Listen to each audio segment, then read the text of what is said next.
Welcome back, grade 7 students. Today we're going to be studying science, and the topic we're going to be discussing is about waves. So for today, the lesson we will be having, all right, we'll discuss about the definition, the behavior, and classifications of waves, right? Now, first of all, here we have some examples of the so-called waves. Every picture here, right, somehow shows wave. It may not be clear, but later on you will know, right, that they're all waves, right? So what exactly are waves? In basic terminology, waves are just vibration or disturbances, all right, that can either travel with or without a medium, right? And as the wave travels, it can transfer energy or it will transfer energy from one location to another location without transferring matter. With that said, let's pause for a bit and let's have a look at a word that I said that might be new to you. That word is medium, right? So medium is a substance or material that carries the waves, right? So it's a material or substance where the wave can move through, okay? Not all waves needs a medium, but some of the waves need a medium. And a good example of this are the waves we see in the oceans or in the sea. In that scenario, the medium, all right, is the ocean or the sea itself, all right? And we can see the wave traveling, right? Exactly. So, as I told you, we are also going to be learning on how we can classify the waves. So the question is, how can you classify waves, right? So we can classify them by what they move through and or by how particles move through them, right? So we'll have two classification of waves, by what they move through and by how particles move through them. For the first one, we'll ask the question, okay, what kind of waves are there based on what they move through? So for that, we have electromagnetic waves and mechanical waves. Okay, so these waves, right, are classified according to what they move through or according to their medium. Now, to start it off, we have the electromagnetic waves, all right? These are the waves, okay, which can travel through matter or empty spaces where matter is not present, right? As you can see here, most of the examples that are on the screen are light or heat or things like that. Okay, so some examples of this are the radio waves, microwaves, infrared waves, visible light, ultraviolet rays, and of course, the X-ray. Of course, we also have the mechanical waves, which can only be transferred if it has a medium, okay? So unlike the previous wave, okay, which was electromagnetic wave, okay, a mechanical wave cannot move if it doesn't have a medium, okay? Plus, the particles in the medium should have the ability to vibrate, okay? So if it has a medium, but the particles in the medium cannot vibrate, then it still cannot be moved around, okay? So what are the examples of mechanical waves? We have the water waves, earthquakes, seismic waves, sound waves, waves that travel down a rope or spring, right? So all of these need a medium. For water waves, of course, you need the water. For earthquake, you need the earth to be there. For the sound waves, you need air for it to actually move around. For the waves that travel down a rope or spring, you need the rope or the spring for that wave to travel down, right?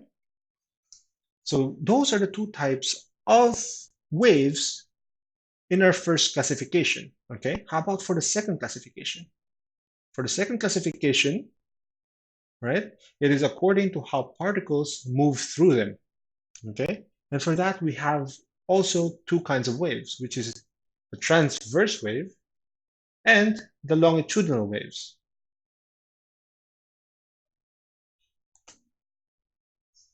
So what is the transverse wave? The medium, right? The particles inside the medium move perpendicular to the motion of the waves. What do I mean by that? Have a look at this picture. As you can see here, we have a waveform, okay? The waves moving up and down and up, right? And we have a midline, okay? So it moves perpendicular to the midline, as you can see, right? And we have four parts to our wave here, our transverse wave. We have the amplitude, the wavelength, the crest, and the trough. Okay? The amplitude, okay, is from the midline to the crest, okay? Is the measurement from the midline to the crest. What is the crest, you might ask? Crest is the highest point, okay, in our wave. And what is trough? Trough is the lowest point in our wave. And as you can see, there is one final part in this wave, which is the wavelength. The wavelength is measured from crest to crest or throw to throw.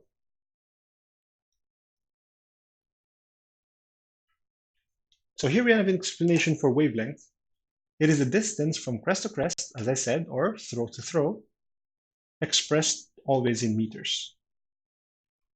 We have the definition of amplitude, the distance of crest from the midpoint of the wave.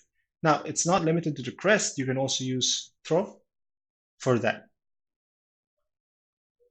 And we have the second kind of waves, the second kind of waves that move, that according to how particles move through them. Sorry. So the second one is longitudinal waves, okay? So in transverse waves, the particles move perpendicular.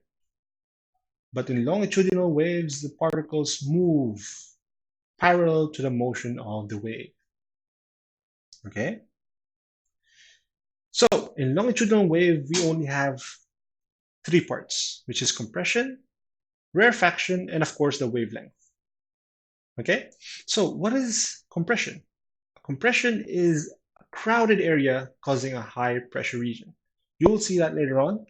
Rarefaction is a spread out area causing a low pressure region. So here's an example of a longitudinal wave. So the compression, we have three segments in a spring, right? So this is compressed, and that is compressed, right? What is the definition of compression again? A crowded area causing a high pressure region. So in these areas of the spring, we have very high pressure areas, right? And the rarefaction we have here, here, here, and here, which is a very loose or spread out area, all right? In those areas, we have low pressures. Now, after discussing about transverse and longitudinal wave, in this image, can you figure out which is the transverse wave and which is the longitudinal wave? I'll give you a couple of seconds for you to think it out.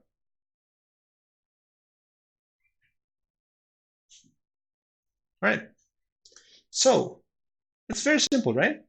The bottom picture or the bottom image here in this scenario is our transverse wave. Why? Because it's moving perpendicular. If you imagine a line here, it's moving up, down, up and down, right? While here, it's moving in a parallel motion, right? The particles are moving in a parallel motion. Okay? So again, the bottom one is transverse and the top one is longitudinal. So here's another example. So which one here is the longitudinal and which one here is transverse wave? Correct, I think. The top one is our transverse wave and the bottom one is our longitudinal wave. Now, I discussed how we can determine the wavelength for the transverse, but here we can also see how we can determine the wavelength for the longitudinal wave. For the longitudinal wave, just have to measure it from the compression to the other end of the compression, right? Again, for the transverse, it's from crest to crest or throw to throw. But in the longitudinal, it's from the compression to the next compression. All right, that's it for today. That concludes our lesson.